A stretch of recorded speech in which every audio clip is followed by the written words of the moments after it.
Welcome. Good morning, everyone. Great to see you again after a small hiatus. And we thought that, as a good wrap up to the 8 masterclass sessions that we had, with I thought some very, very interesting faculty members and some active participation. Although we were able to answer, most of the questions, if not all, that arose during the session, and also creating some kind of an asynchronous platform to continue the discussions around the questions, concepts, and ideas. It was great to see that the chatter amongst the members themselves was also very good and high quality, and there are sort of sessions happening and knowledge sharing happening. But we thought that, it would be nice if we come back about 4 weeks later and do this Ask Me Anything session. So the idea here is that some of you may have had time to, reflect on what was discussed in each of those sessions. Some newer issues may have cropped up, and we could take this opportunity to kind of, bring it all together for you. So the way we would like to run it, I'll do a very quick few minutes overview of the session. I wouldn't take too much of time because the idea is to allow you all to ask questions. Then Padmaja and I will start sort of, rolling with a few questions which we think would be on your mind anyway, and we will try and attempt to answer them in the early part of the 1.5 hour session. That will create the momentum for all of you to then start asking your questions. So like in the previous sessions, questions should be put in the chat box. We'll pick them up, we'll answer. And let's try and avoid making the questions very specific to your particular venture or area of sharp interest, so that if the discussion is around the concepts and the generic issues surrounding any aspect of angel investing, then anybody would benefit. And if anybody has some really sharp clarifications regarding their own ventures, I think we'll continue to have them put in the WhatsApp group, which will keep alive, and then we can offline try and answer them. Okay, so here I go. So, the first session, if you recall, was done by Dr. Saurabh Srivastav, one of the sort of pioneers of the angel investing, ecosystem in India. And it's commendable that at his age, he continues to be so very active, and not just in what you see, but in many ways that none of us can see, in his advisory role to the various government committees and policy think tanks on trying to take forward the government, all the issues that require attention, spotlighting to make angel investing even more productive and easy for all the players in the ecosystem, whether the investors, founders, regulators, and so on and so forth. So when he told us that, angel investing in India has now come to the point where it is now a well-recognized asset class. And anybody who is looking to invest and diversify their portfolio, then please do also consider angel investing as a formal emerged asset class. And it's an equity investment, it's high risk, it's exciting, it keeps you in touch with where the world is headed, keeps you in touch with what are the exciting things happening and where the future value creation will occur. And you should therefore give it, the attention it deserves.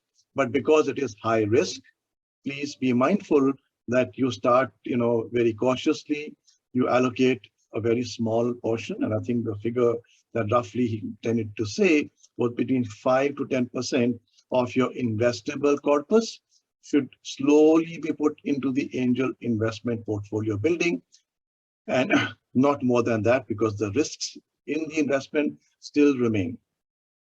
And the portfolio has to be built over time. It has to be built with the help of other like-minded individuals.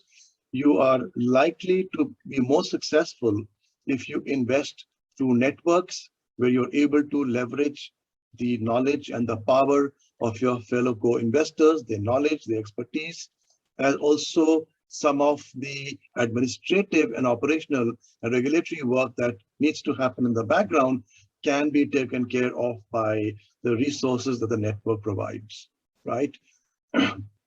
And then we had, I think, a very good session from Priyank, who kind of then straight away took us into how angel investing, with all the excitement, all the visibility that we have today, please be mindful, is a very, very high risk investment category, asset class.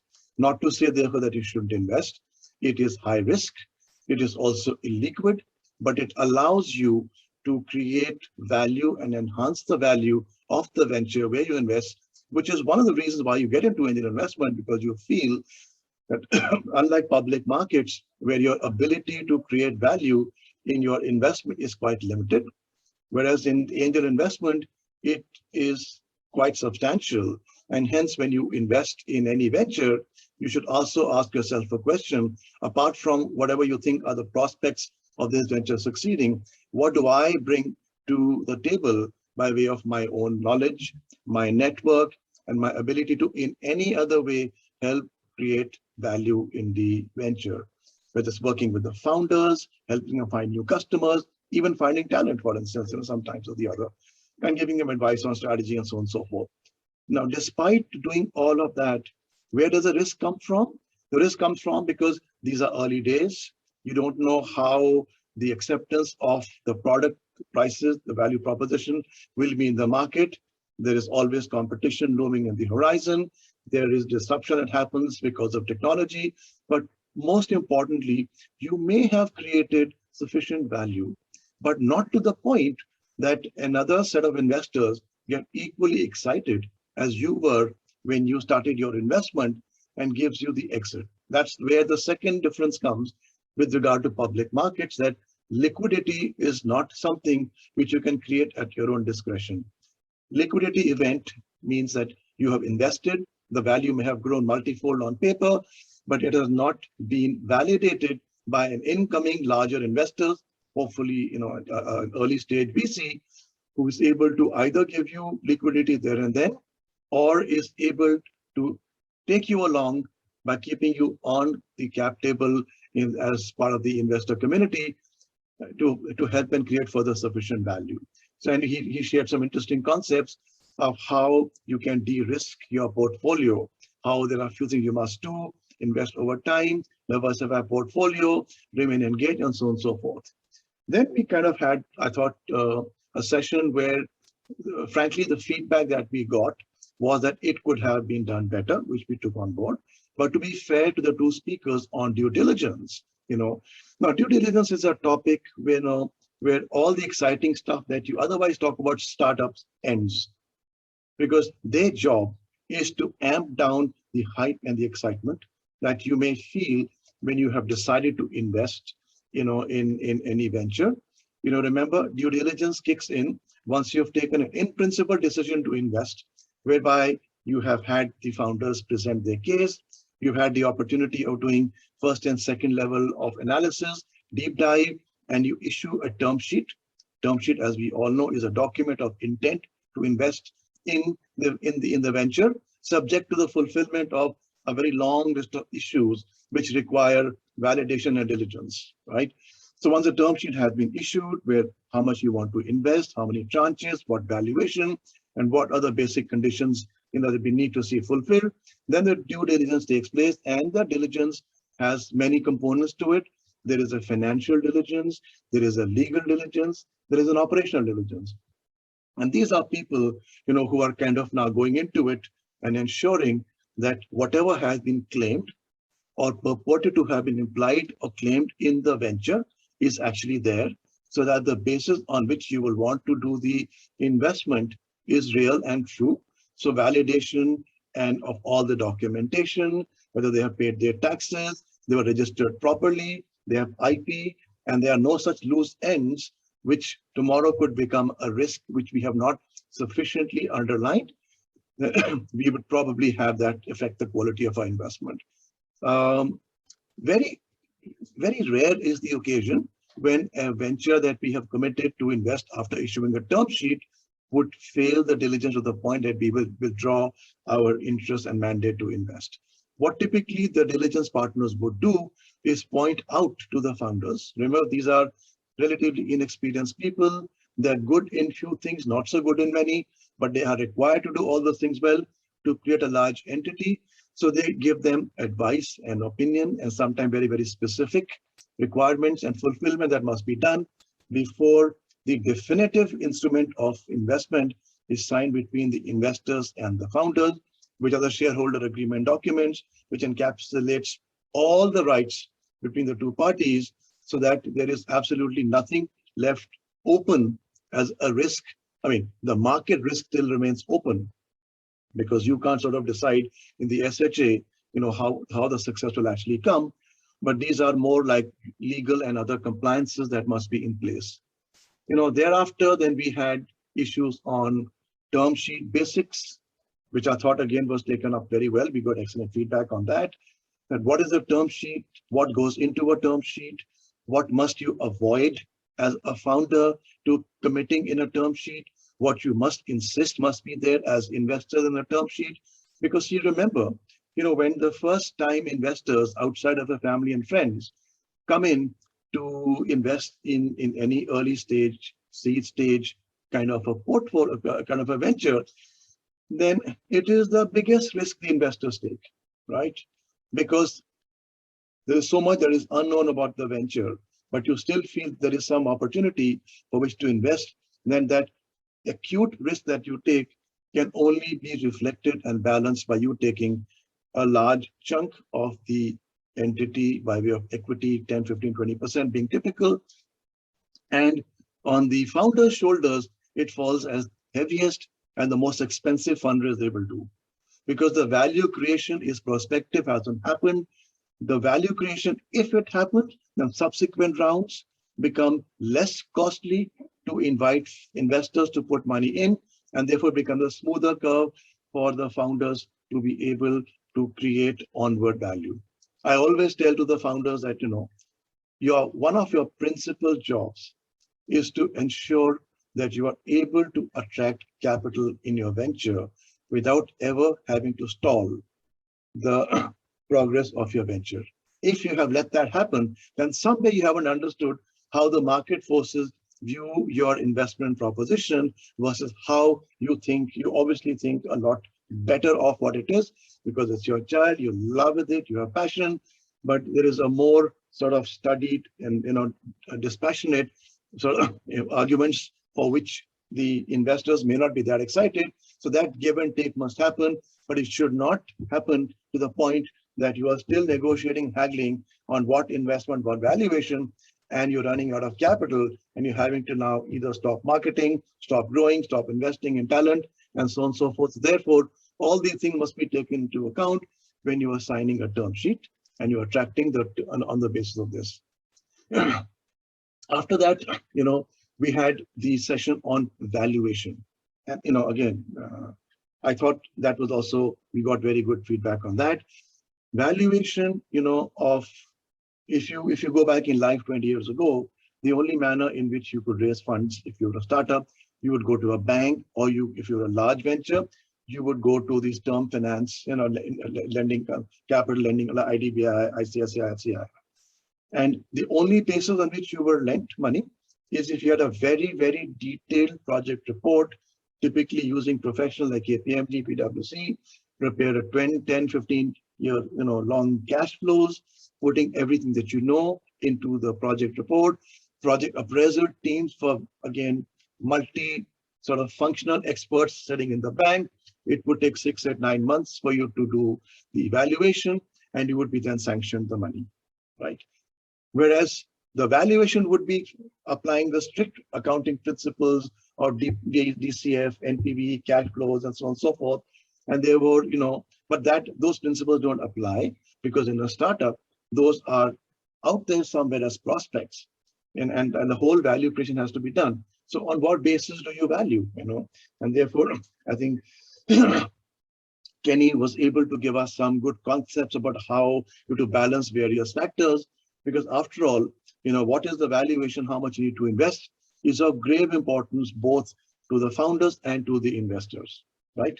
Then we had a very good session on portfolio strategy, right? And Rehan, who's a very, very seasoned, one of the most successful angel investors, who was able to transition from being an angel investor to becoming a VC himself, shared, from his experience and his journey as to what he looked into building a portfolio, what bets he took, and what worked, what didn't work. And therefore, again, that was sharing his knowledge. And as you know, we kept saying in all our master classes that the guest speakers that we had very thoughtfully handpicked were actually active practitioners of angel investment.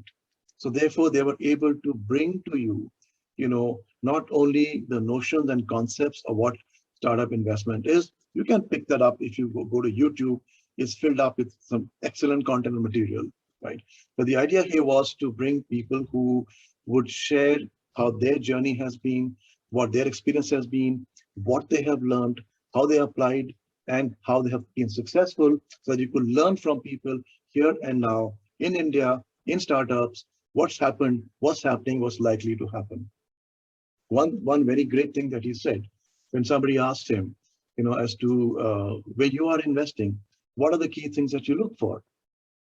And I thought that he put it very well. He said, we look for three things: team, TAM, traction. I mean, I've been investing myself for many years. I would have probably said the same thing, but taking a few minutes trying to make you understand what I look for, or what I understand people should look for. But the manner in which it was put, I thought, that in itself was a very, very brilliant exposition of what you should focus on, and then delve deeper into each of these three areas, and we are able to then make some decisions, right? Then I thought we had a very, very good session from Raman. Raman, as we all know, is a stalwart, in the field of investments. He is one of the pioneers of entrepreneurship in India. He is very, very, very fair title that he carries, being the father of the BPO industry in India. He was the first person to step out, a middle class man, good education, good qualification, hard work, excellent experience, track record professionally in multinational company, stepping out and starting a venture when it was never done, and took that risk, did extremely well, built a large venture got acquired, and thereafter he has sort of built his other venture. And while doing so, he made sure that he was sharing his knowledge, his journey with anybody who came along. And so we all look up to people like him, like Dr. Saurabh Srivastava, and so on and so forth, who, while have been, great achievers in their life, have spent so much of time in trying to build the ecosystem for the startup. So he talked about boards, and how it is important to have, boards functioning in a startup, even at a time when you think that something called a board on a small startup can be very overbearing. It could be something which could be oppressive, which could stomp creativity. But then he told us how, the role of the board evolves, and we must, from the very early stage, appreciate the value of what the board members bring, what they bring to in the life of a venture from startup to mature, when they are ready for a public market listing. The role and the remit of the board members changes, and what as founders must you be looking for in the board members. Maybe initially they are just knowledge partners, people who can guide you on very, very basic strategic directions, and always tell you the importance of compliance and regulations, because it is often underappreciated, because you're too busy finding customers, building team, finding new markets, creating new channels, and you often kind of, either don't pay sufficient attention inadvertently or otherwise on the importance of compliances and regulation. And if these have not been attended to at the early stage, you could create, a lot of difficulty and trouble for yourself without realizing where you went wrong, right? And I think that was the penultimate session. Then we had a last session on exit by Anisha. Anisha again is a founder turned VC, early stage VC, great track record. Brings in, in her investment thesis, a very strong streak of wanting to promote excellence in entrepreneurship amongst women. And I think she is doing a great job in spotlighting the issue, in making it easier and available for women founders to have a platform where they can at least start to pitch, exhibit who they are, and get funding and so on and so forth. She told us about how exits are important. Exits are the pulse and breadth of any portfolio of a startup angel investor. If you don't have exits, then you are basically only enlarging the room in which you are sitting, but you will never catch a border flight. You go to the airport, you feel very happy if you're sitting in the first class lounge, you have the best of food, wine being served to you, best news, best publications, great people sitting around you, makes you feel great, but it is all because you are at the airport to catch a flight to get to your destination. So exits are somewhat similar, that, unless you are getting exits, you only have wealth on paper. And if it was not for people getting exits in multiples of their investments, which again is a rarity. I mean, exits happen, cash exit is a reality. Cash exits of very, very, high sounding, sometimes 3-figure multiples on investment do happen. But very often they, I think, sometimes end up creating the impression as though that, if you are investing in early stage startups, you are sort of entitled to at least one of your ventures to give you that kind of multiple. It may happen, it may not happen. But again, all you can do, as we saw through all the 7-8 sessions, is to follow some of the classic advice given by all the guest speakers of what all to do so that the probability of success in the ventures in your portfolio is enhanced. And maybe, you find yourself in a situation where 1 or 2 such outlier exits gives you the reason to celebrate. And that kind of encourages, hundreds of other people to look at it more closely and maybe decide to join the ecosystem. The wider the base of the angel investors, the more the venture will get funded, the faster they will be able to find capital and grow. The faster the ones that have to fail will fail. Lessons learned, go back to drawing board, come back again. And the larger the number of ventures that will go on to become successful, give you exits, become unicorns, and list publicly. And that is where I think truly the mission of the startup ecosystem would be realized, where we think that we are creating an alternate economy within the traditional economy that we have. And I think the last 2 years have been, the finest for the Indian for the Indian startup ecosystem, where now several successful ventures are not just listing, are not just getting very large doses of capital, but they are getting capital from large established Indian business houses. Now, the large industrial successful Indian business houses are people who sit at the top of the food chain of entrepreneurship, right? They have the pulse of what the market and the consumers need, because they serve pan-India, they serve global markets, they serve hundreds of millions of customers. So when they see that the startup ecosystem is now throwing up ventures, where if they were to participate with their capital, their networks, their distribution power, and their resources, then they could create, well, not just unicorn, they could create, the next Tata Motors, Airtel, Infosys, and so on and so forth. I think the true moment of the startup ecosystem will have arrived. And I think we are very close to achieving that, if not there already. It's taken the ecosystem 20 years to get to this point. And we have many people, like Padmaja herself, Saurabh, and too many to name, who have been at it for the last 2 decades to getting us over here. And the whole purpose of this masterclass is to share with you the story, the journey of the ecosystem, tell you what it takes to succeed today, and hopefully to enthuse you and excite you to become yourself as active practitioners, and look forward to welcoming you in a few years from now as one of our guest speakers. Yeah. So I think that was the opening, just to get the sort of, the juices flowing back in your head as to what those 8 wonderful sessions are all about. I'll ask Padmaja to kind of set the ball rolling with some questions that she and I will have a quick Q&A back and forth. And I think that will set us up for all of you to then, post in your questions. Thank you very much. Thank you very much, Vikas. That was extremely well encapsulated. And I'm sure participants, as you said, their juices should be running now, and all the 8 sessions should be echoing.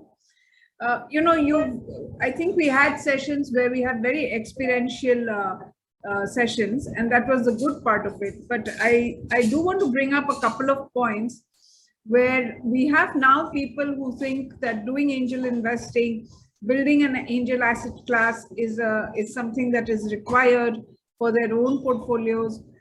So we do have the whys and the whats, but I think I'll focus a little bit on the hows, because that's, we are in a very, very amorphous kind of a situation where we are investing in startups, and just by the very definition of startups, there is really no data. So let me pick up 2 or 3 key questions, and hopefully that should answer some of the questions that people may have, but also get them to get going. So, you kept talking about, and I think the 8 sessions also kept talking about the power of the network. How do you leverage peers? How do you leverage the ecosystem? All of that. So to your mind, Vikas, how did you bring the power of the network to create value in the ventures you invested?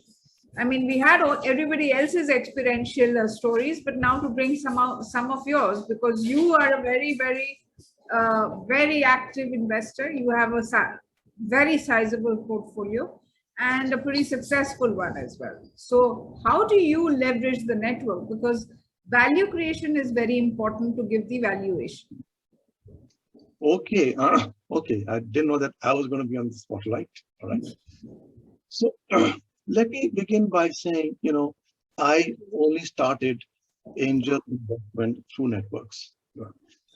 And how do I leverage first and foremost, there are unseen and unfelt parts of the network that, often go underappreciated. Is that typically we say, there is a room of 40, 50 prospective investors. We've lined up 3 or 4 pitches of what we think are exciting prospects. And now let the members in the room, once they listen to the pitch, share their views, and we decide where this goes.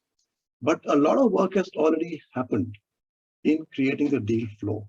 I think it is not often understood what kind of effort do the scouting team of any successful network does in the back end. A lot of hard work. They have to go to accelerators, incubators, other startup hubs, where very, very early stage where founders are pitching. Some of them are not yet ready for investors, but it is important to cite them, right?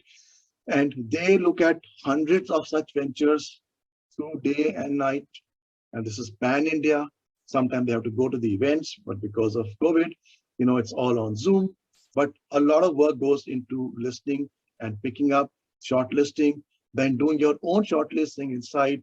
And then they will typically approach the few members in the network who they think are the domain experts for that sector. Get a very, very nice, soft, quick early validation, a yes, no, does it look okay? Should we progress it? What's your advice? And only once that has been done, does it come into the formal network. So it becomes visible to the network for evaluation for pitching. So I think that's one very important part, is that the network is really working hard in deal sourcing. Okay. And from hundreds and hundreds, they have to pick up 5 or 6 that are going to be ready for pitching for the investors. One. Second is, now every investor comes with 1 or 2 or maybe 3 domains of knowledge, right? And when you have a room of 40, 50 active investors in a pitch session, sometimes even more, then you know that amongst them, every principal domain in any business sector is actually present and participating in evaluating what are the prospects of this, what is the TAM, team, traction, state of play, and just listening to them. Just ask the questions they ask, the queries they raise, the suggestion they make to the founders itself is again leveraging the power of the network. If you want to invest but are not very sure, you can always go offline, have a session with them, or maybe agree to join with them, with the founder, and learn. Because unless you develop the confidence, you don't just blindly invest in a network because a domain expert has said he or she likes it.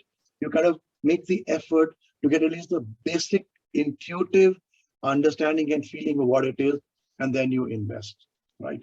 Now, suppose it's a venture in your domain.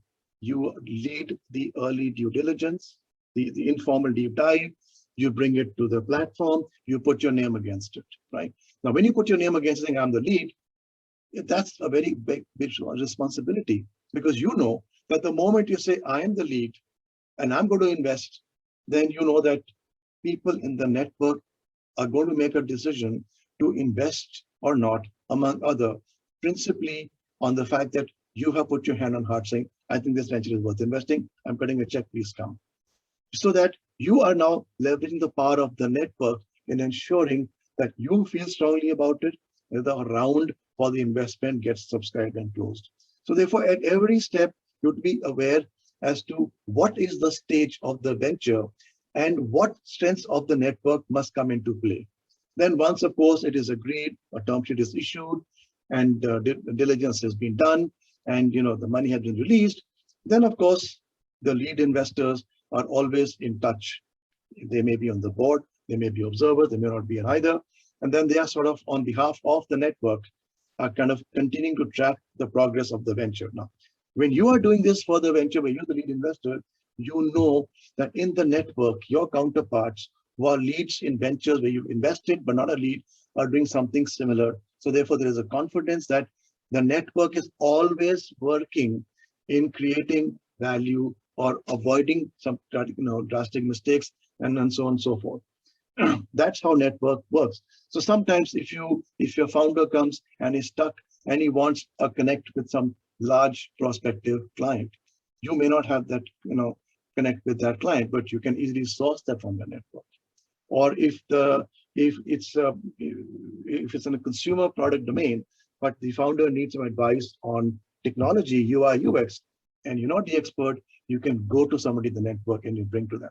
So therefore, in many, many ways. Now, imagine if you were alone, then you would have to do this on yourself. Imagine the risks that you would have, open risks against which you would be battling by yourself. And where would you go to get this help? So I think that is how, in many ways, you bring the network to work for the venture. It's all about creating value for the venture. We have a couple of questions, Vikas. Let me take those in before I start my next question, before I go for my next question. We have somebody, Hitesh, saying minimum investment requirement to start with. What do you think of that? So, again, that is again where, I'm sorry, I'm coming back again to this. Typically, an early stage investor would be looking for, let's say, 1 crore plus to 3 crore as a early stage, seed stage investment, right? And that has to now be built by several investors participating. If the network in itself is a sort of a cohort, then there is visibility as to who is doing the diligence, who all are investing, and that gives you some confidence whether you should invest or not merely by the fact that you read those names or who are investing. It allows you to go back to those people. Hey, what is the investment thesis? What do you see in this that I don't see? Why should there be an investment? What are the risks? And therefore you would invest. Now, typically, if a deal is, let's say, about 2.5, 3 crores in that early stage round, although there are smaller ones and larger ones, but I'm sticking to the model, number that we deal with. It would be okay to have a ticket size for an individual investor of being about 5 lakhs. There are some networks which could even accept smaller checks, but then that means that the burden of that having that many investors increases, and it can sometimes be very unwieldy. But let's say if it is a 5 lakh is the minimum ticket size, and if the venture is raising about 3 crores, then you are talking about the 30, 40 people who would invest, because some will invest 10 lakhs and even more. Typically, the lead investors, who can be 3 in any particular round, could invest up to 20% of the round. They have the option, not the obligation to invest. So they can, between them, spend 60 lakhs. But let's say even if they take up 40, 50 lakhs, it makes 5, 7, 8, 10 lakh rupee checks, and about 30 people can close the round. So I would say 5 lakhs to whatever is your appetite to take that risk. Typically, you would cut a bigger check if you have directly participated in a venture which is in your domain. You want to be the lead because you can immediately see how you can help them in creating value. Typically, I would say that. Okay, we have a question from Sagar. Sagar, this is to raise money, so we will take this offline. Another question, how does angel fund share details of its investment? Would you like me to take that one? Yeah, please. Angel funds, yeah, sure. So angel funds each have to report to SEBI because those are SEBI registered funds. And therefore, every quarter, they would get their portfolios updates provided. So that is one way of getting information on your portfolio, but this is largely numeric, largely quantum based. Now, every angel investor group will have its own management processes. You know how they will operationalize their updates, what will be the frequency, what will be the contents of that update. For instance, at IAN, what we do is every quarter there is an update that is sent out to angels of that particular deal, right? So that includes broad financials, it includes the order book, it includes what are the key progress made during that quarter, what help does the company need, all of that and more.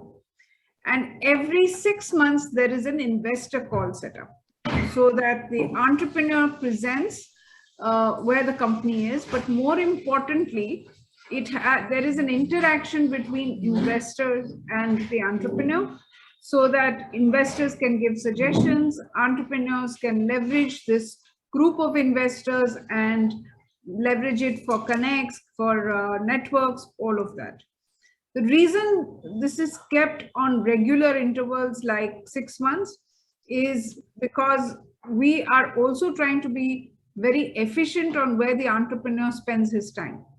We don't want him to be spending time on investor relationships. Not that we want to completely divorce the investor or the entrepreneur, but in some ways make sure that he is focused on execution. Remember, these are very, very small teams that are building companies. They have 150 things to do.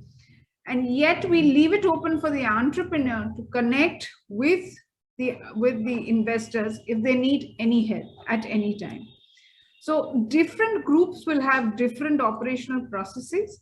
And I think, to my mind, that is more important than just the SEBI requirements. The SEBI requirements, any fund will need to do to remain compliant with SEBI. And good funds will never breach that.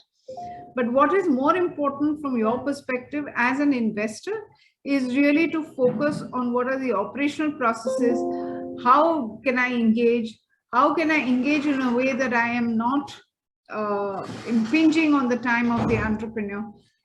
Many investors have come back and told me that, investor relationships is absolutely a part of building a company. I don't deny that.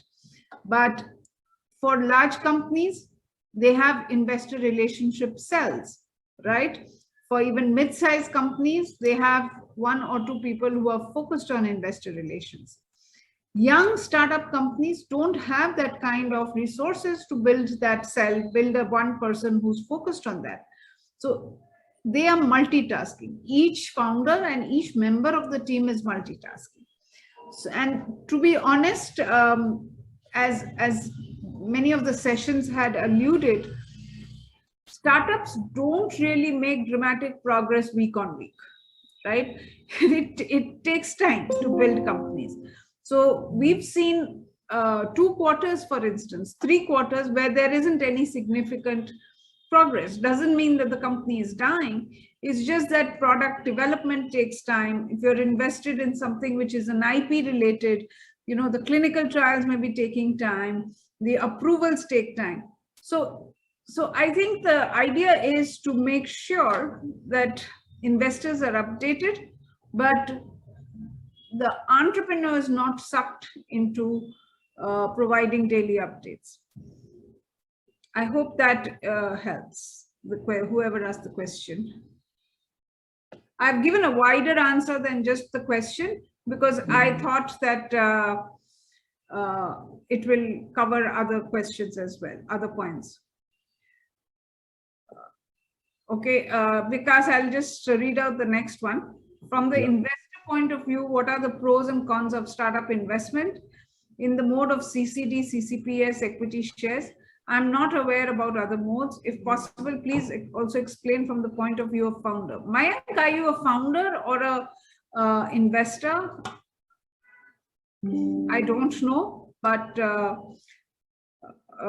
Vikas, if you would like to address it from the investor perspective, as this session is focused on investors. Sure. So, first of all, the preferred mode of investment for investors in a startup is equity, is direct equity participation, right? And the equity there is a very explicit value of the shares, which will tell you that what is the value of your investment the day you invested. Now, once you invest, obviously the promise is that with that investment, the venture will now create value. More often than not, it happens that while the venture may be tracking well, but for various reasons, internal/external, you have not reached the next point of inflection. Point of inflection is very important when you are looking at the traction of any venture, which means that you took some money, you were at a stage of your evolution of the venture, and with that money, you have created value to reach an inflection point, which means the venture has been sufficiently transformed from where it was in terms of improvement in scale, profitability, customers, product validation, acceptance, markets accessed, and so on and so forth, and reached a point where from that point of inflection, the subsequent point of inflection is now also appearing to be a likelihood that it will be achieved with more infusion of funds. It is only when the second point of inflection is visible with high degree of probability of success that an investor will come in, even though, because even that investor, mind you, is coming with the idea of an exit. The eventual exit for everybody could be a public listing or an acquisition by a larger firm with a successful outcome for all. But as I said, very often you have not yet reached the inflection point, but you made great progress. The future promise of the venture doing well is still very much in play, but it is not sufficient for the next investor to come in. At that point of time, you often will probably fall back on the existing investor and say, hey, listen, I'm just a little shy of the performance metrics that would get me to the point where a larger investor would come in, and would you like to give me a fresh, set of oxygen to get to that point? This is what I've done. This is where we fell short because of following reasons, but the fundamental story is still alive. Could you please invest? Now, typically, it's very hard for existing investors to give a fresh valuation on a venture where they invested, let's say, a few months or 12, 18 months ago, because you are conflicted parties. And that valuation may not have much sanctity if you go out into the marketplace. And there is no such larger entity which is prepared to come and invest. So what do you do? For that point of time, you create what is very often called a bridge finance that help you bridge from where you are to where you intended to be. You get back to the inflection point or a newer inflection point and so on and so forth.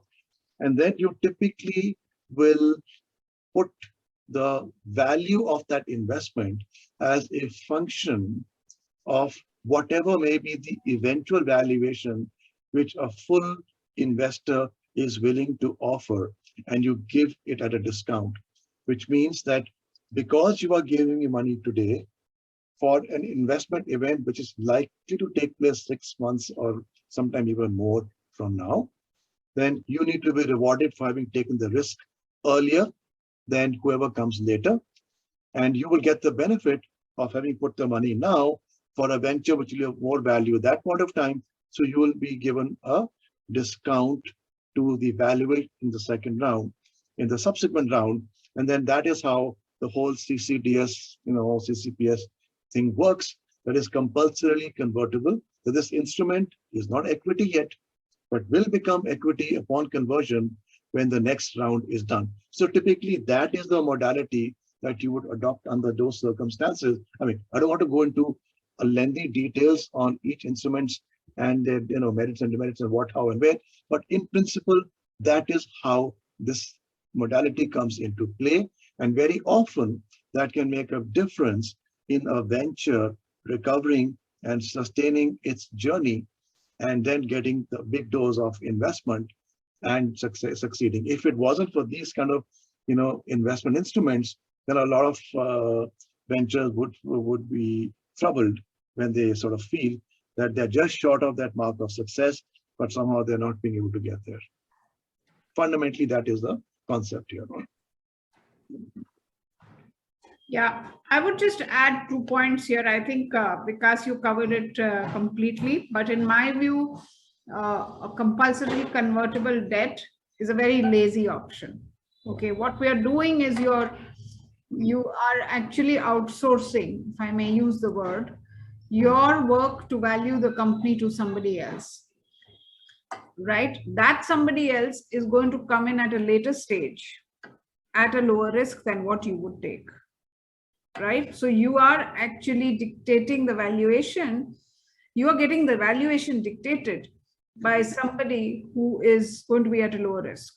So that is something you need to keep in mind if you do opt for the CCD. The second piece, which is also detrimental, and I'm purposely being devilish here, is that you would probably take the industry standards are somewhere between 15 and 25% discount to the next round. Now, what it's saying is that when you do a CCD and you're taking a discount, you're basically taking a discount to the next round valuation, right? Which means, in effect, you are saying that the value of the company at which I invested is only 20% lower than what the next round guy is evaluating, which means that you're only getting a 20% upside to your shares, right? Now, if you had done the valuation, and I've seen this over and over and over again, that one could get almost 100% upside, right? It's tough to do, but no pain, no gain. So to my mind personally, I am not an advocate of CCD. I'd rather work hard, price the round, and take more of an upside, because that's my game. Remember, I'm a high risk, high reward investor, and therefore I want to maximize, not minimize, what I can do on my money. The second point on CCPS, which is I wanted to make, is if you are investing in a priced round, I would suggest you do CCPS. CCPS is basically compulsorily convertible preference shares. Okay, these are issued as a slightly senior share category compared to equity shares or what you would see as common shares. The reason is the preferential shares will have preferential rights. That's why it's stated as preference shares. Those preference shares or preferential rights is what you want, because you will have senior rights. Your shares will have senior rights to the equity shares, which would be usually held by either founders and or earlier round investors. So those are the 2 points I wanted to add to what Vikas mentioned. I hope that helps. Yeah, and just to add to that, now that we have delved deeper into this, so, whenever sometimes an investor comes in and he or she, they're willing to make primary and secondary investment. And typically the secondary investment is at a discount. Of course, it is intuitive that, you are buying the secondary shares, which means shares of existing shareholders at a discount to the new shares being issued, because that money is not going into building value in the venture, but it is going into the pocket of the existing investors as an exit. So which means that you would do this, one, if you feel that I'm very bullish about the future of this venture, but the founder is not prepared to raise more money nor dilute, then You buy the shares of existing investors who are happy to take at a discount because you're giving cash today against a promise of more cash tomorrow, a bird in the hand was a two in the bush. And also that those shares actually come with lower rights. So therefore, if you as an incoming investor have bought those secondary shares for various reasons at a discount, among the others is also the fact that they have lower rights attached to them. You may overall, improve the valuation for yourself as a combination of what you pay for primary shares, let's say 100, and secondary shares, let's say 80, and you bought 50-50. Therefore, your average cost of acquisition of the share is 90, and that helps. But those are also factors that come into play when one is talking about, rights to the shares, and there are many, many more things that go along with it. But in the context of CCPS, CCTS, and shares, and so on and so forth, there's also a point to be noted. Okay. The next one, I think, is how to evaluate for ESOPs while investing. What is accepted dilution through ESOPs? Now, you see, again, there is again no science. Let's understand why ESOPs are required in the first place, right? ESOPs are required because in the early stage, when a venture wants a very quick scale-up path to success, apart from getting investments by way of funds, apart from getting a very good set of advisors and investors who are prepared to create value, at the heart is the founder's ability to build a core team of talented people who somehow you are able to attract today at a lower than market price. Because if you had the cash, you would bring them on par market salaries, but that's not how it works. But you want those people nevertheless, right? If you have raised, let's say, a $30-40 million round, Series B, then, now you want, by the time you're ready for Series C, the kind of people that you want in your CXO role, your CFO, CTO, Chief Business Officers, the HRO, have got to be people who are handling the same scale and complexity of the venture that a large company does. Therefore, you typically would want people who come in with that experience and knowledge and are willing to come and join your team, but at a lower than market price, but with the promise that you will get some part of the equity, because we think that by coming in, you will create foundational value in the future growth of the company. Remember, equity should only deservingly go to those people, whether investors or employees, to people who you believe will create foundational long-term value in the venture, which is why they deserve to be given a part in the ownership of the company, right? So now you need to see what kind of talent you need, what stage of the business you are in, and what kind of upside you need to give as a gap between the salary you can pay today to the combination of salary and the upside of equity 3-4 years from now. And therefore, that's a function. Now, it also depends at what stage you have to create the ESOP pool. Sometime when the founding team is very, very small, but they need some, technical talent, which cannot be just brought in under the same roof by just the founders, then you need to give very aggressive ESOPs in the beginning. Whereas if the venture is such that the founders by themselves bring all the tech, the marketing, the finance and operational knowledge, then you need people later on, and the ESOP pool can be smaller, because the ESOP pool has to be bigger in the early stage of the entity. It could be even as high as 10%. ESOP pool can only be 5 to 7% if you have to feel the need to start attracting talent at a later stage, but it is a given that an ESOP pool is required. And then thereafter, then it's by case, which industry, what talent, how much equity do you need to give on an annual basis, on what terms, to be able to entice, attract, allure, sustain, and reward the talent who you feel. The theory being that if you are bringing in, let's say, a head of marketing from a top-notch, MNC company who's probably drawing a package of a few crores, you can't afford to give that, but you can probably give a salary of half of that amount. But the ESOP promise could be that he or she could make 3 to 4x of the gap sacrificed, over the years before the salary kind of reaches those levels, and long-term wealth creation. So that's the principle of it. How much as a pool, how much to give to individual talent, leadership, is very, very different. You also want to give, ESOP as a reward for long-term loyalty, because you don't want, your middle to junior management talent to churn, because that can be disruptive. So therefore, it has to be also very widely distributed.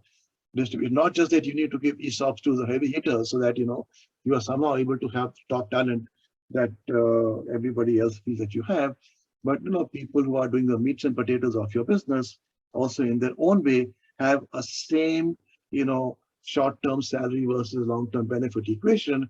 And that is a very, very, believe me, complex, a very, very delicate and an important issue to deal with. And therefore, the people that you bring in your people and leadership team better understand and have sensitivity towards it, so that nobody feels that, they didn't get the reward for having stuck on for 5 to 7 years, and the going was tough. And when the going became easy, someone didn't get the benefit. Okay. Which profile of investors invest? In the company bringing short-term profit, or in the company bringing true value with long-term vision and long-term investment, minimum of 5 to 10 years? Again, question is the basic question on angel investing. Yeah, look, I mean, no matter how much of a domain expert you are in the venture sector that you decide to invest, remember, you will not jump in to start running the firm, right? Whatever, and I always tell the founders that whatever knowledge, advice that you seek and receive from your advisors, from investors, is at best an opinion, is at best an input. Your job is to take that as an input, take a decision, and then be accountable for the outcome, right? Now, the advice input that you need may be short-term in nature or long-term in nature. Remember, just let me go back to what I may have said in one of the sessions myself.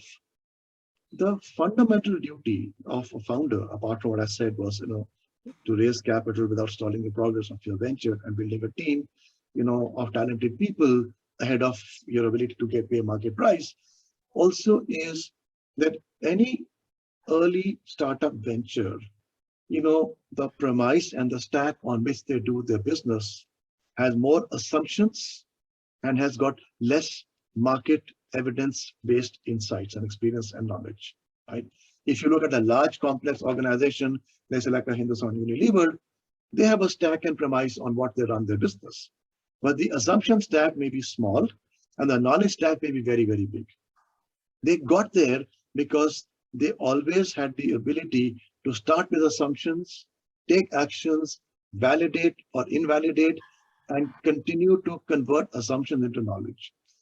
The job of the founder is to be very alive to what is the knowledge stack, what is the assumption stack, and when you are taking a management decision, a business decision, which of the assumptions are in play that you need to validate, either reject or accept, right? So whenever you are receiving any input, any knowledge, that is not in itself sufficient for you to start questioning the assumptions on which you are taking decisions of your business. The reason why a startup is very risky is because the assumption stack is very big in the overall stack of business knowledge. And the founder's ability to quickly translate and transform and convert assumptions into knowledge will make it more and more successful. And where does the validation come from? Not the investor, not the knowledge partner, not the board member, but from the customer. So therefore, you got to be alive that whatever you're being fed and given is all for you to be sure that you're not making some such assumptions which are totally wildly off track, or you're not hastily thinking an assumption is a knowledge pack, or you are not paying sufficient attention to the knowledge pack that you have, but you are not putting it in one place. But the ultimate test has got to be to put this through the consumer and customer.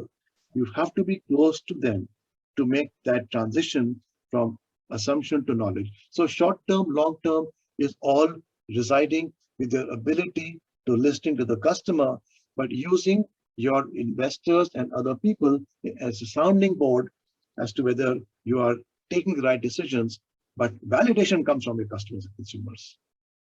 So at that point, let me take a bit of a tangent, Vikas. One of my questions, rather than from the participants, how do you track progress and ensure that the venture is not engaging in malpractice inadvertently or otherwise? You know, Okay. once we've invested, there are a lot of opportunities. We are not sitting there every day as investors. We are non-operational. We are not whole-time directors. None of that, right? Sure. So how do we ensure that?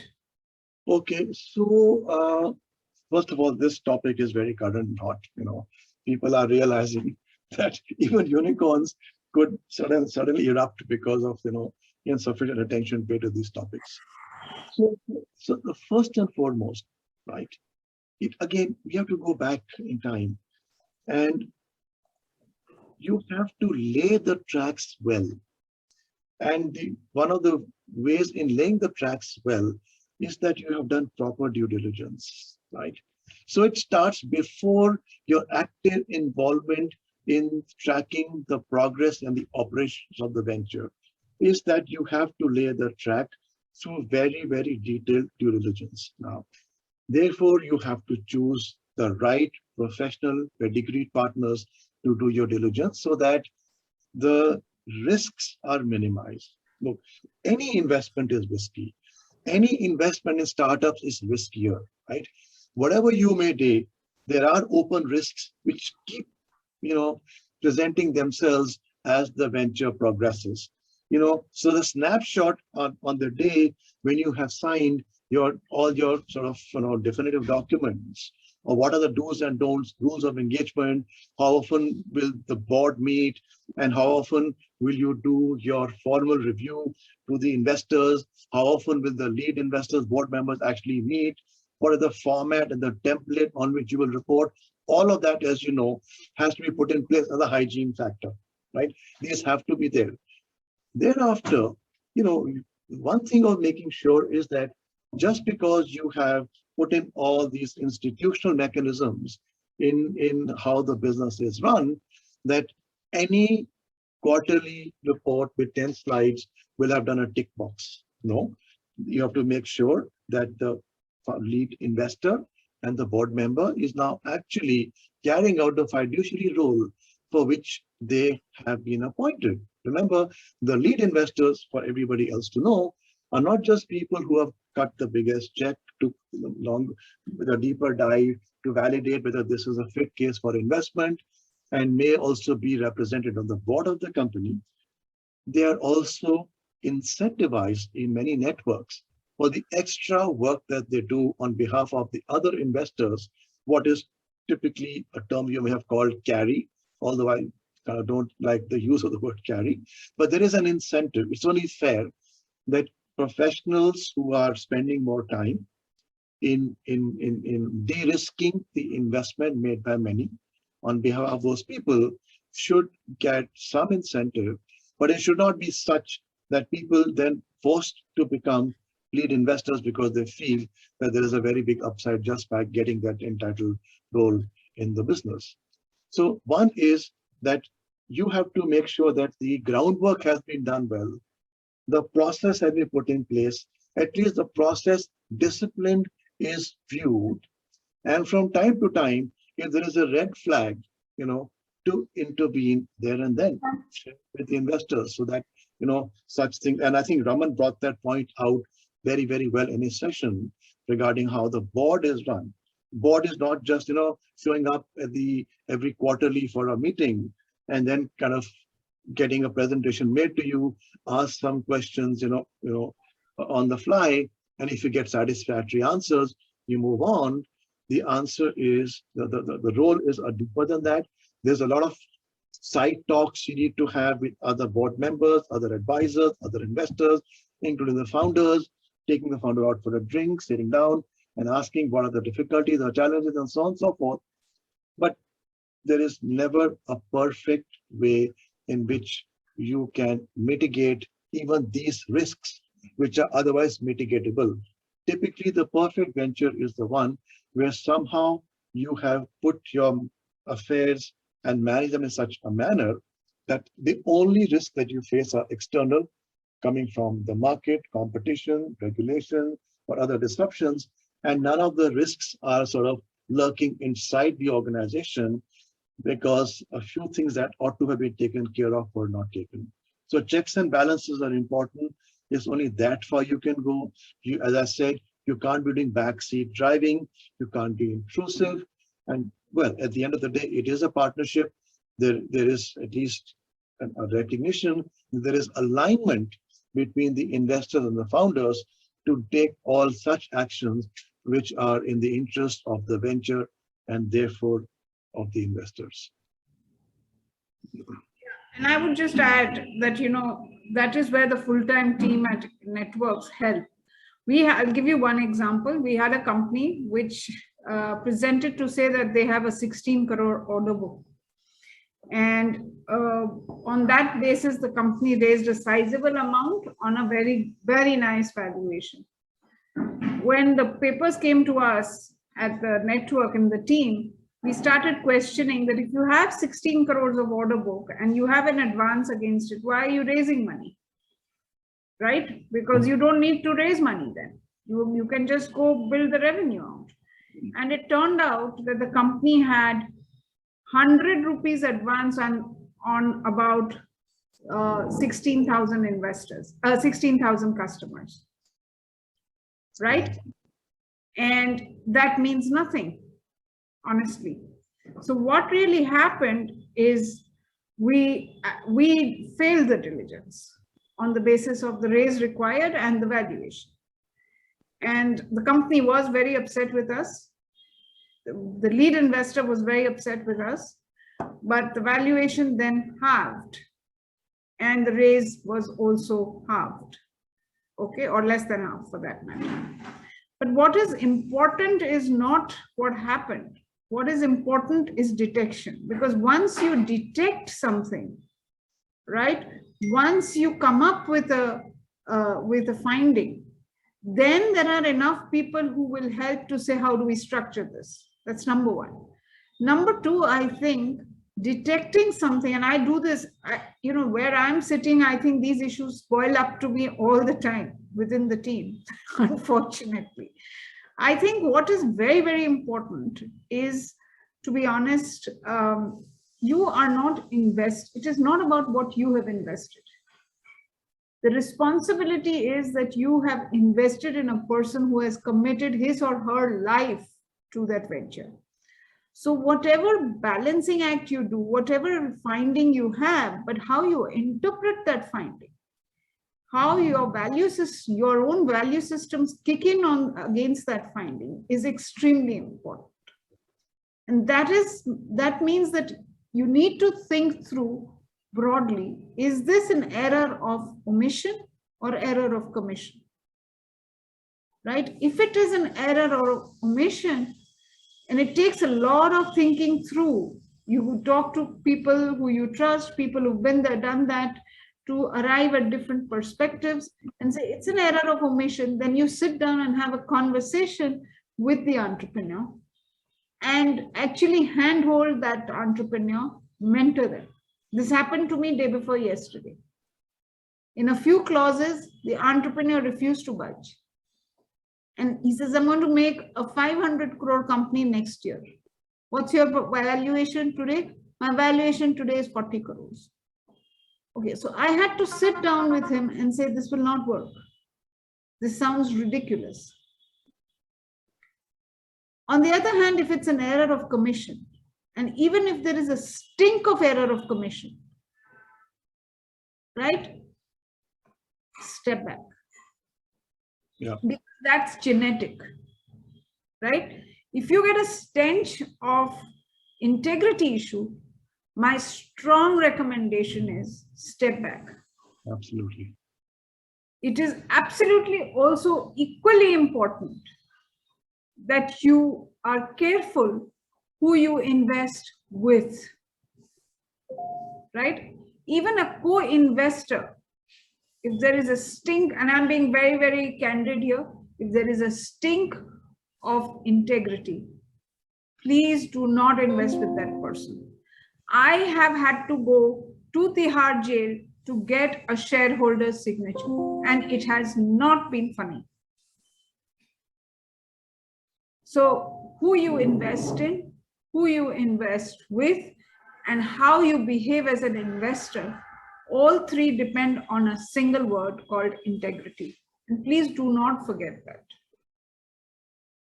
Because Absolutely. integrity can be the absolute, excellent company can fail if there's a bad shareholder. An excellent company can fail if you are a bad shareholder. A good investor, a good investment opportunity can fail if the entrepreneur's integrity is questionable. So I really, really think this is very important, and therefore I thought I should be very emphatic on it. As Ganesh is getting a little impatient, let me just come to his question. What's the minimum turnover stroke MRR generally investor will be looking for while investing during initial stages of the company in form of seed investment?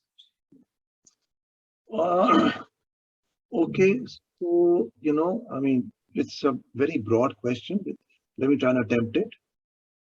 The answer to the question, how far is far in terms of kilometers? Well, you can't say, a tuition center 3 kilometers from my house for my daughter is far, and Thailand is not too far on a long weekend for a holiday.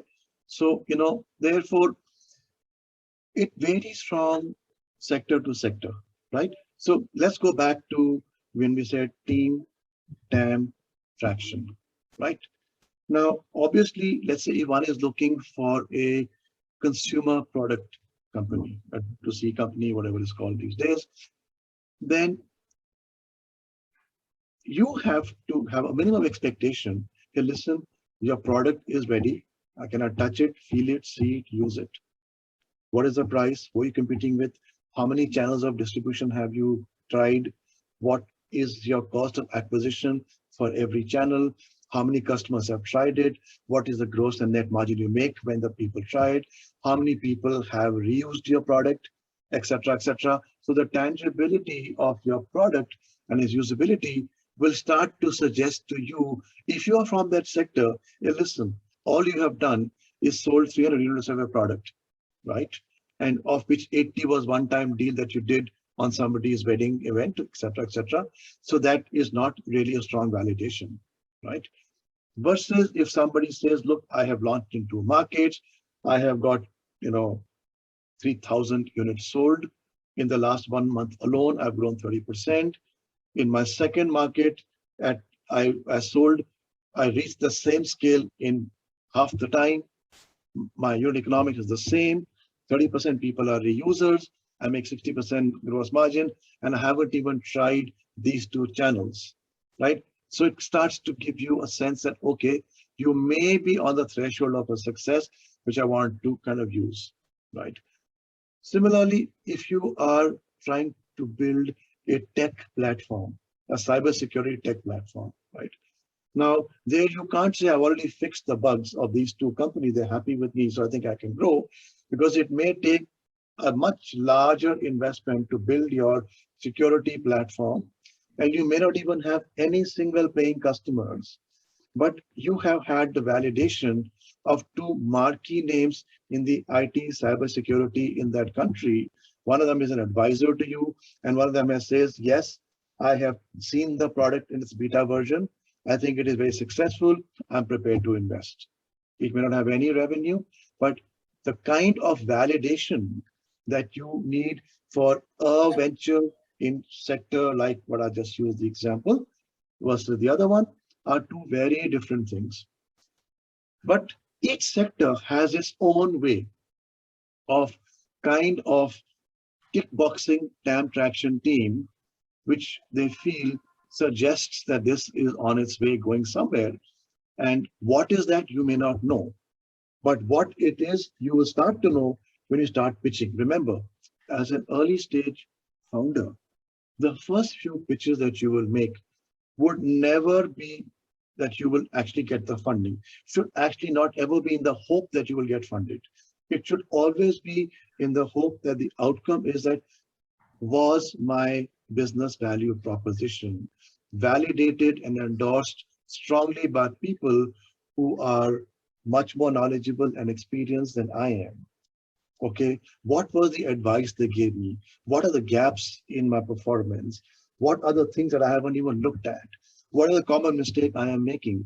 So the first few 4 or 5 meetings, the currency that you should measure the success of your venture's progress is not the investment that you're getting, but the advice that you are getting, the feedback that you're getting, which when you onboarded and when you implemented it, and when your customers and consumers give you a thumbs up, which means that, yep, that has been a worthier resource to have received than to have got the money that had I received, maybe I would have probably made mistakes. As I always say, in any venture, the most classic mistake you can make is you amplify something which is either flawed or incomplete, right? Because that means that you are going to really waste a lot of resources, and it is not always possible that you will make the mistake, lose the resources, and have the benefit of coming back and get more resources now that you learned because you made expensive mistakes, right? Those mistakes may be forgiven under some circumstances to some founders who have a strong reputation, and people are willing to cut a big check just the day that they announce that they have thought of this new idea. So if somebody gets a very, very big exit from one of the largest, e-commerce marketplaces in the country, successful decacorn, and within months of exiting decides to announce that he now wants to start a fintech company, he will get $100 million, right? But then in the traction team, the team score is so high that that is enough for investors to step out and put the money in place. And the TAM is very, very big because we know it, right? But for an ordinary, normal, young, fresh founder, it has to be the classic route that to get validation, get in feedback, don't amplify till it is still incomplete and flawed. Once you get that right, then you do. So therefore, not a very, very, answer which will give you a specific response, but we can only talk about principles, concepts, what you should do, what you can do, so that hopefully you can apply them in your individual specific circumstances and hopefully would help you in your journey forward. Thanks, Vikas. I think we've run through questions, so I'll just quickly summarize.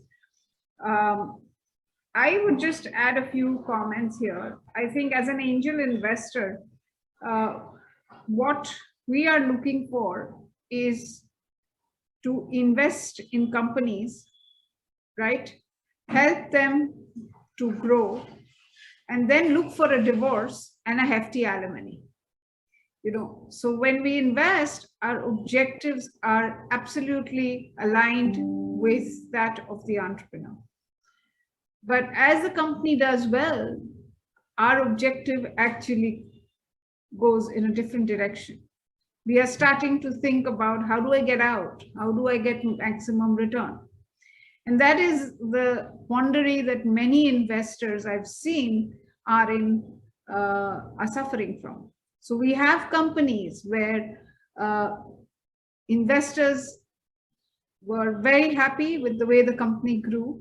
And as it raised its next round, they decided to continue to go. It was a quandary. We had several conference calls to discuss whether they should exit or not exit.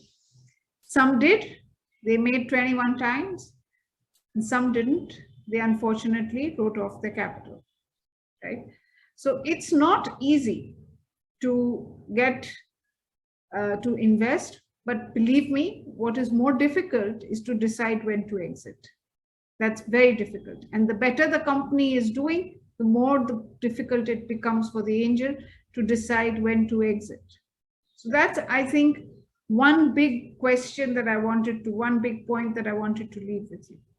The second thing that becomes very important is, because when we exit, our objective starts to move in a way which is completely different to what the entrepreneur wants.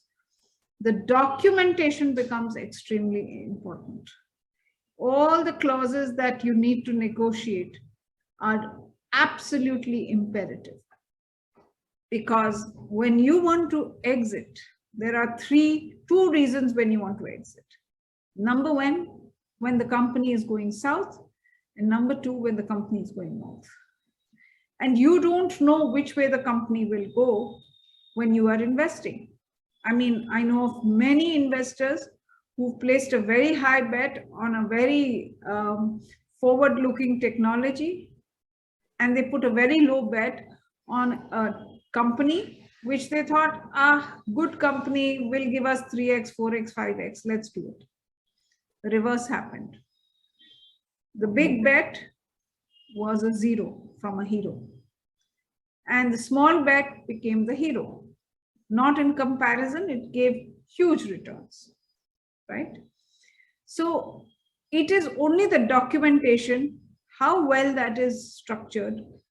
Every comma is important in those. And my only advice to all of you would be, flipping documents to any legal lawyer does not help. You need a lawyer, of course you need, but you need people who understand how these documents are done. Every single day, including yesterday, I get mails from within IN and from outside of IN. We are unable to close this documentation. Can you tell us how we can get there? Lawyers fail. I'm sorry if there are lawyers on this call. I mean no disrespect. I'm just giving you a very, very practical view.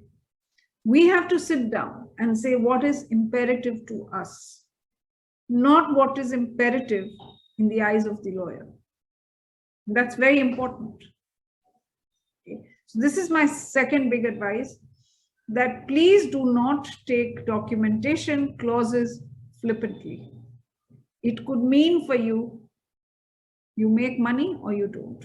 As I mentioned, in the company that gave us 21 times, 2 marquee investors, VCs, global VCs, invested behind us. Both of them lost money. IN investors made money. Third, when you are investing and exiting, don't look at just numbers which the company is giving you. Think what you are going to receive when the returns come, which means how will it come? What's net of tax? Does it work for you in terms of numbers? How much tax will you pay? Your return has to be calculated on the basis of net of tax, not what you're receiving, not what the company is saying you're receiving. Your company may be giving you 2x, and you'll think, I'm getting 2x of my monies, it's better than a write-off. I have seen structures where investors, despite getting 2x, are actually paying more, right? Because they could be giving 2x in cash plus shares. There is something called short-term capital gains. That means you will be paying out more cash. And it therefore may be better for you to take a write-off rather than going for a 2x. So it's not simple. And again, these are things that experienced people will be able to architect that. Because you have to keep a very holistic view when you are exiting, not only when you are investing. And the last piece is, for good entrepreneurs to accept you as a shareholder, you have to be a good investor. As much as we as investors want to invest and we choose which ones to invest and not to invest, remember, entrepreneurs have a choice who they want on the cap table or don't. So it takes a lot to build your brand. It takes a lot to build value for the companies. It takes a hell of a lot of time and effort to be a good investor. And finally, If you aren't a good investor, you can't invest. Please don't invest.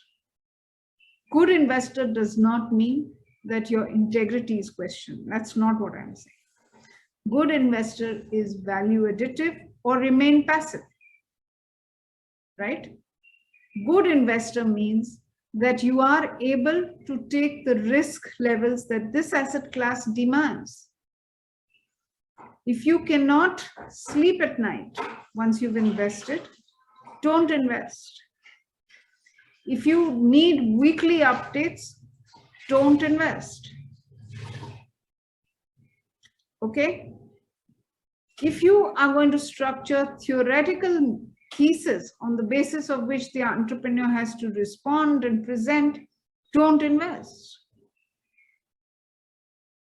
So my minor point is, just as much as we choose good companies, we also need to ensure that we build ourselves as good investors. And this I have learned. I don't know if I'm one or not, but I have learned this over and over again, not only from people who were your masterclass gurus through the 8 sessions and Vikas himself, but also from the experiences that I've had in not only iron portfolio companies, but many other network investors and portfolios have reached out to me to arbitrate for them. And guess what? In many instances, I have arbitrated for the entrepreneur because I did not think the investor was doing the good thing by the company or the good thing for his own investment. So on that note, folks, we'll stop. While we finish our sessions, I just want to leave a line open. We are all on the WhatsApp group that continues. Please feel free to reach out on the group. Because you have the group, you also have our numbers. Please feel free to reach out directly to us. I have left my email ID a couple of times through this session. Please feel free to write into me. And I'm sure Vikas will be as available as me to help you walk through your journey of angel investing. All I can wish, despite everything that I was saying, was risk mitigation, that this is a high risk, high reward learning asset class. Welcome aboard, and as angels, enjoy it. Thank you. Thank you, Vikas. Thanks. Thank you, everyone. We really enjoyed doing this. Yes, we did. Incidentally, many people have come back who have said we'd like to do this, even though they have done sessions on other networks, because they found and heard that this was very experiential. So Vikas, kudos to you. And thank you. Well, thank you all. All the resources were from your teams, I and I. Okay, bye everyone. Enjoy your weekend.